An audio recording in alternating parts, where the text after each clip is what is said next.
श्री साईं सचरित्र अध्याय 13। सद्गुरु पर विश्वास करो। श्री साईं बाबा का अद्भुत बिछौना, सगुण ब्रह्मावतार श्री साईं। शिरडी में निवास साईं अवतार का अध्याय व उपदेश, सद्गुरु श्री साईं नाथ साईं बाबा की विनम्रता, नानावली की कथा। सद्गुरु पर विश्वास करो।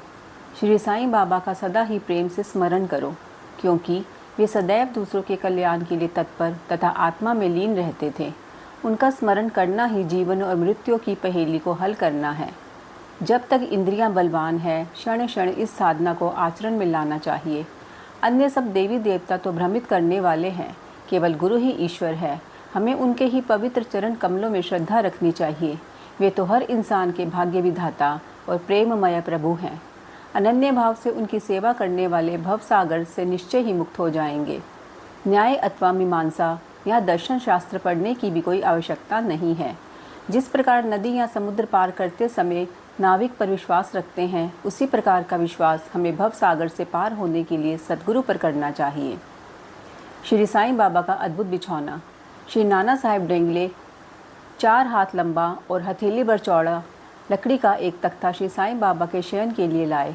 बाबा ने पुरानी चिंदियों से मस्जिद की बल्ली से उसे झूले के समान बांधकर उस पर शयन करना प्रारंभ कर दिया। चिंदियों के बिल्कुल पतली और कमज़ोर होने के कारण लोगों को उसका झूला बनाना एक पहेली सा बन गया। चिंदियाँ तो केवल तख्ते का भी भार वहन नहीं कर सकती थी, फिर वे बाबा के शरीर का भार किस प्रकार सहन कर सकेंगी। परंतु यह तो बाबा की एक लीला थी, जो फटी चिंदियाँ तख्ते तथा बाबा का भार संभाल रही थी। बाबा को तख्ते पर बैठे या शयन करते देखकर सब आश्चर्यचकित थे कि बाबा किस प्रकार तख्ते पर चढ़ते होंगे और किस प्रकार नीचे उतरते होंगे।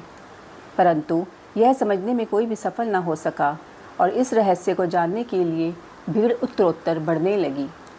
इसलिए बाबा ने एक दिन तख्ता तोड़कर बाहर फेंक दिया। यद्यपि बाबा को अष्ट सिद्धियां प्राप्त थी, परंतु उन्होंने कभी भी उनका उपयोग नहीं किया और ना कभी उनकी ऐसी इच्छा ही हुई। सगुण ब्रह्मावतार श्री साईं। देखने में तो श्री साईं बाबा 3.5 हाथ लंबे एक सामान्य पुरुष थे, फिर भी प्रत्येक के हृदय में विराजमान थे। वे निरासक्त और स्थिर थे, परंतु जन कल्याण के लिए सदैव चिंतित रहते थे। भक्तों के लिए उनके हृदय में परम शांति थी, परंतु बाहर से वे अशांत प्रतीत होते थे। भीतर से वे ब्रह्मज्ञानी, परंतु बाहर से संसार में उलझे हुए दिखलाई पड़ते थे। वे गंभीर, शांत और सहनशील थे। वे सदा दृढ़ और आत्मलीन रहते थे और अपने भक्तों का सदैव ध्यान रखते थे। वे सदा एक आसन पर ही विराजमान रहते थे। वे कभी यात्रा पर नहीं निकले। उनका दंड एक छोटी सी लकड़ी थी, जिसे वे सदैव अपने पास संभाल कर रखते थे। विचार शून्य होने के कारण वे शांत थे। कांचन और कीर्ति की कभी चिंता नहीं की तथा सदा ही भिक्षावृत्ति द्वारा निर्वाह करते रहे। अल्लाह मालिक सदैव उनके होठों पर रहता था। शिरडी में निवास। श्री साईं बाबा के माता पिता तथा उनकी जन्म तिथि का ठीक ठीक पता किसी को भी नहीं है, तो भी उनके शिरडी में निवास के द्वारा इसका अनुमान लगाया जा सकता है। जब पहले बाबा शिरडी आए थे, तो उस समय उनकी आयु केवल 16 वर्ष थी। वे शिरडी में 3 वर्ष रहने के बाद फिर कुछ समय के लिए अंतर्ध्यान हो गए। कुछ समय बाद वे औरंगाबाद के निकट निजाम स्टेट में प्रकट हुए और चांद पाटिल के साले के लड़के की बारात के साथ पुनः शिरडी पधारे। उस समय उनकी आयु 20 वर्ष थी। उन्होंने लगातार 60 वर्षों तक शिरडी में निवास किया और सन 1918 में महासमाधि ली। इन तथ्यों के आधार पर कहा जा सकता है कि उनकी जन्म तिथि सन 1838 के लगभग थी। साईं अवतार का ध्येय व उपदेश। 17वीं शताब्दी 1608 से 1681 में संत रामदास प्रकट हुए और उन्होंने यवनों से गायों और ब्राह्मणों की रक्षा की।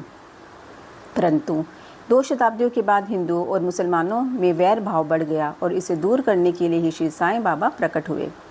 उनका सभी के लिए यही उपदेश था कि राम जो हिंदुओं का भगवान है और रहीम जो मुसलमानों का खुदा है, एक ही है और उनमें जरा भी भेद नहीं है। फिर तुम उनके अनुयायी होकर क्यों परस्पर झगड़ते हो। अज्ञानी बालकों, दोनों जातियाँ एकता साध कर और एक साथ मिलजुल कर रहो, शांत चित्त से रहो और इस प्रकार राष्ट्रीय एकता का ध्येय प्राप्त करो। कलह और विवाद व्यर्थ है, इसलिए ना झगड़ो और ना परस्पर प्राणघातक ही बनो। सदैव अपने हित तथा कल्याण का विचार करो। श्री हरि तुम्हारी रक्षा अवश्य करेंगे। योग, वैराग्य, तप, ज्ञान आदि ईश्वर के समीप पहुँचने के मार्ग हैं। यदि तुम किसी तरह सफल साधक नहीं बन सकते तो तुम्हारा जन्म व्यर्थ है। तुम्हारी कोई कितनी ही निंदा क्यों ना करे, तुम उसका विरोध ना करो। यदि कोई शुभ कर्म करने की इच्छा है तो सदैव दूसरों की भलाई करो। संक्षेप में यही श्री साईं बाबा का उपदेश है। सद्गुरु श्री साईनाथ। श्री साईं बाबा ऐसे सद्गुरु थे जिन्होंने धार्मिक निष्ठा प्रदर्शित करने का विचार कभी मन में नहीं किया। दैहिक बुद्धि उन्हें किंचित मात्र भी छू नहीं पाई थी, परंतु उनमें भक्तों के लिए असीम प्रेम था। गुरु दो प्रकार के होते हैं, पहले नियत और दूसरा अनियत। अनियत गुरु के आदेशों से अपने में उत्तम गुणों का विकास होता है तथा चित्त की शुद्धि होकर विवेक बढ़ता है। वे भक्ति पथ पर लगा देते हैं, परंतु नियत गुरु की संगति मात्र से द्वैत भाव शीघ्र नष्ट हो जाता है। गुरु और भी अनेक प्रकार के होते हैं जो भिन्न भिन्न प्रकार की सांसारिक शिक्षाएं प्रदान करते हैं। यथार्थ में जो हमें आत्मस्थित बनाकर इस भव सागर से पार उतार दे, वही सद्गुरु हैं। श्री साईं बाबा उसी कोटि के सद्गुरु थे। उनकी महानता अवर्णनीय है। जो भक्त बाबा के दर्शनार्थ आते, उनके प्रश्न करने से पूर्व ही बाबा उनके समस्त जीवन की त्रिकालिक घटनाओं का पूरा विवरण कह देते थे। वे सभी जीवों में ईश्वर दर्शन किया करते थे। मित्र और शत्रु उनकी दृष्टि में समान थे। वे निस्वार्थ तथा दृढ़ थे। भाग्य और दुर्भाग्य का उन पर कोई प्रभाव ना था। वे कभी संशयग्रस्त नहीं हुए। देहधारी होकर भी उन्हें देह में किंचित मात्र भी आसक्ति ना थी। यथार्थ में वे नित्य मुक्त थे। वे शिरडीवासी धन्य है जिन्होंने श्री साईं बाबा की ईश्वर रूप में उपासना की। सोते जागते खाते पीते, बाड़े या खेत तथा घर में अन्य कार्य करते हुए भी वे लोग सदैव उनका स्मरण तथा गुणगान करते थे। साईं बाबा के अतिरिक्त दूसरा कोई ईश्वर वे मानते ही ना थे। शिरडी की नारियों के प्रेम की माधुरी का तो कहना ही क्या है। वे बिल्कुल भोली भाली थी। उनका पवित्र प्रेम उन्हें ग्रामीण भाषा में भजन करने की सदैव प्रेरणा देता रहता था। यद्यपि वे शिक्षित ना थी तो भी उनके सरल भजनों में वास्तविक काव्य की झलक थी। साईं बाबा की विनम्रता, कीर्ति, श्री, वैराग्य, ज्ञान, ऐश्वर्य और उदारता श्री साईं बाबा में विद्यमान थे। उन्होंने भक्तों की इच्छा पूर्ति के निमित्त ही सगुण अवतार धारण किया था। उनकी कृपा बड़ी ही विचित्र थी। भक्तों हेतु वे अपने श्रीमुख से ऐसे वचन कहते थे जिनका वर्णन करने का सरस्वती भी साहस न कर सकती थी। बाबा अति विनम्रता से इस प्रकार बोलते कि दास, मैं तुम्हारा ऋणी हूँ। कैसी विनम्रता है। यद्यपि ब्रह्म दृष्टि से बाबा विषय पदार्थों का उपयोग करते हुए प्रतीत होते थे, परंतु उन्हें किंचित मात्र भी उनकी गंध न थी और ना ही उनके उपभोग का ज्ञान था। वे खाते अवश्य थे, परंतु उनकी जिह्वा को कोई स्वाद न था। वे नेत्रों से देखते थे, परंतु उस दृश्य में उनकी कोई रुचि न थी।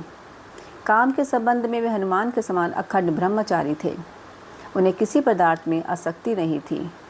वे शुद्ध चैतन्य स्वरूप थे, जहाँ समस्त इच्छाएं, अहंकार और अन्य चेष्टाएं विश्राम पाती थीं। नानावली की कथा। शिरडी में नानावली नाम का एक विचित्र व्यक्ति था। वह बाबा के सब कार्यों की देखभाल किया करता था। एक बार जब बाबा गद्दी पर विराजमान थे, वह उनके पास पहुंचा। वह स्वयं ही गद्दी पर बैठना चाहता था, इसलिए उसने बाबा को वहां से हटने को कहा।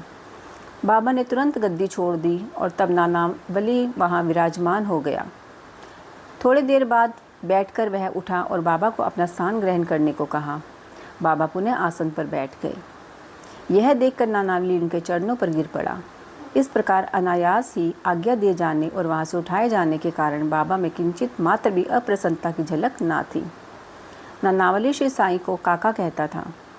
बाबा के पर्दा करने पर वह बीमार हो गया और 13वें दिन बाबा की सेवा का भाव रखते हुए वह गुजर गया। ओम साईं राम।